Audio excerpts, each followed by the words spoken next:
Boa noite, queridos irmãos. O tema das quartas de poder este ano é o santuário no lar.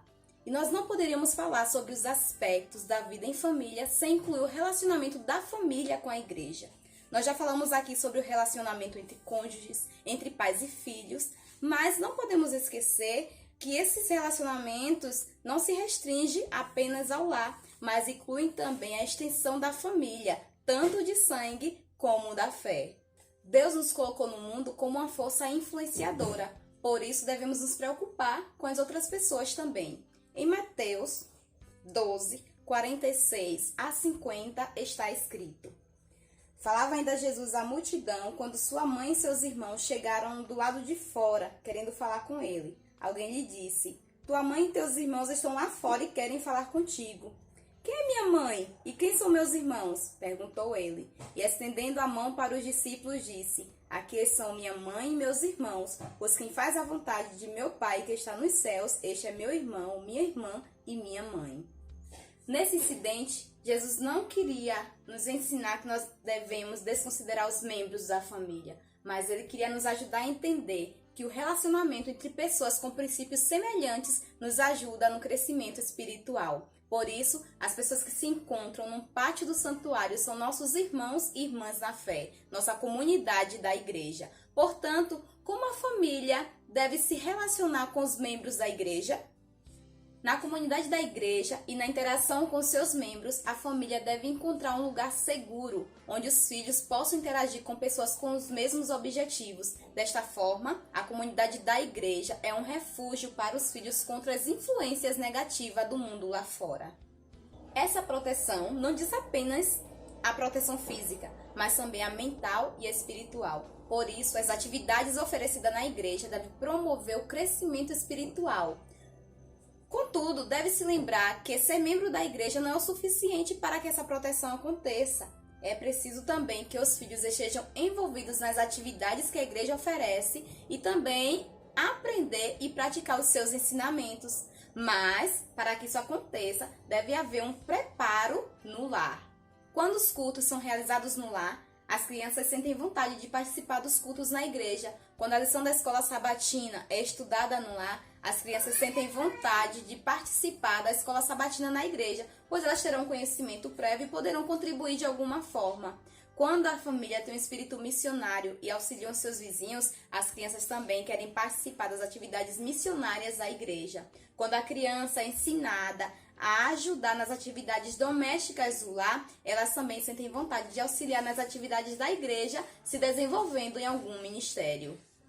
No livro Orientação da Criança, página 549, lemos: O lar é uma escola onde todos podem aprender como devem agir na igreja.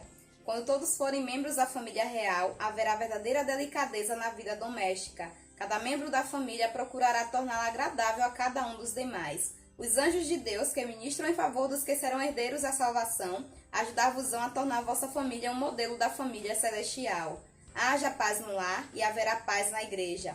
Essa preciosa experiência levada para a igreja será um meio de criar bondoso afeto de uns para com os outros. Cessarão as contendas. Ver-se há verdadeira cortesia cristã entre os membros da igreja.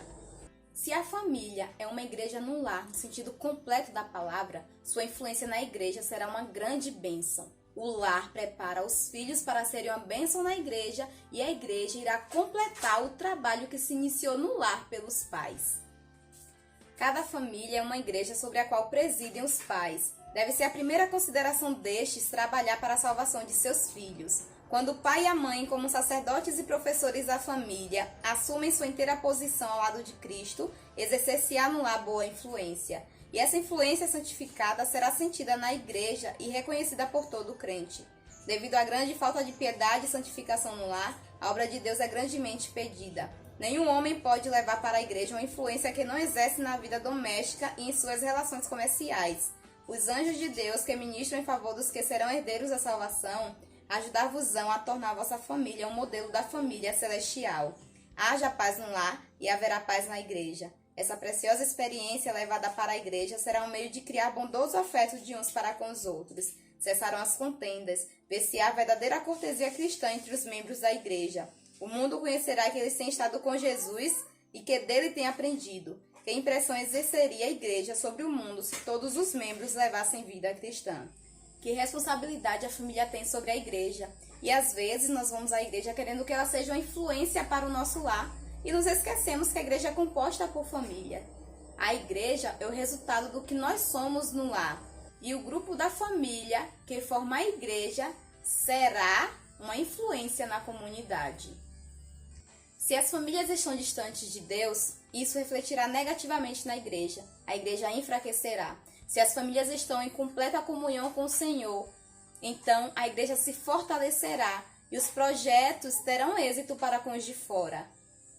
O envolvimento da família com a comunidade da igreja é muito importante. Alguns argumentam que não é necessário pertencer a alguma igreja, alegando que podem buscar a Deus em seu lar ou então no relacionamento com outras famílias, e ainda alegam que dentro da igreja possui muita coisa errada.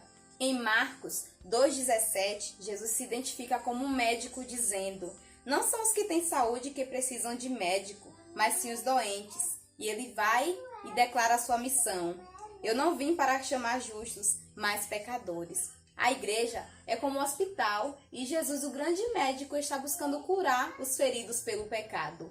Talvez a igreja nem sempre seja um lugar agradável para se estar, principalmente quando nós sofremos com as dificuldades e problemas das pessoas, mas é necessário estar nela para o nosso crescimento espiritual.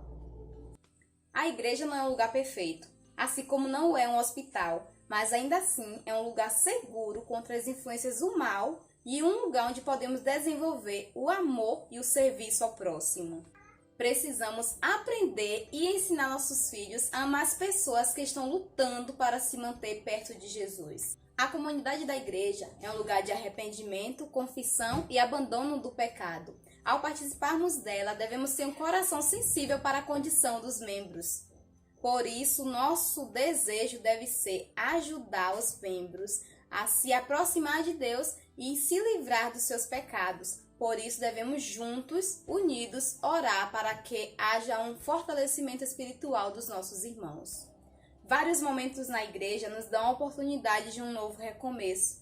Quando pessoas são batizadas ou atendem apelo e se reconsagram, devemos celebrar, pois elas estão se aproximando de Deus. Quando também participamos de uma Santa Ceia, nós estamos participando de uma festa espiritual na qual, por meio do lavar dos pés, estamos nos purificando dos pecados que cometemos. A vida do cristão na comunidade da igreja é marcada por momentos de tristezas decorrente do pecado e de alegria de ser liberto dele. Não precisamos estar presos aos mesmos pecados durante toda a vida. Pelo poder de Cristo, podemos pouco a pouco vencer as fraquezas e seguirmos rumo ao caminho de libertação do pecado. A igreja é um lugar de purificação que traz paz e alegria ao pecador que se encontra com Deus e abandona os seus pecados. Na vida cristã, as pessoas nem sempre estão nos mesmos passos. Enquanto uns estão entrando pela porta, outros já estão passando pelo batismo e outros já estão em um processo mais profundo de santificação. No entanto, todos já aceitaram a salvação de Jesus. Um dos sinais de que estamos atingindo maturidade espiritual é sabermos conviver no mesmo lugar com pessoas que se encontram em diferentes estágios da vida cristã. Como podemos melhorar o relacionamento de nossa família na igreja? Em que áreas precisamos de uma mudança? Hoje é o dia de fazermos essa avaliação e de pedirmos a Deus que transforme tudo aquilo que nos impede de tomar parte ativa na igreja.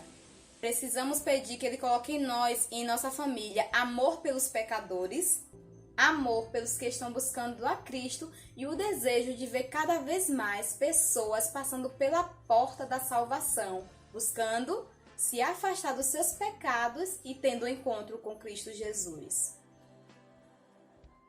Lucas 15:7 diz que há maior alegria no céu por um pecador que se arrepende do que por 99 justos que não precisam se arrepender.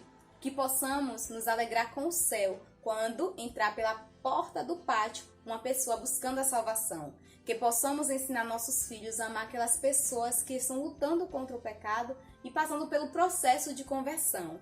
Que o Senhor Deus nos abençoe e nos ensine cada vez a amar o nosso próximo, a buscá-lo constantemente em espírito e em verdade.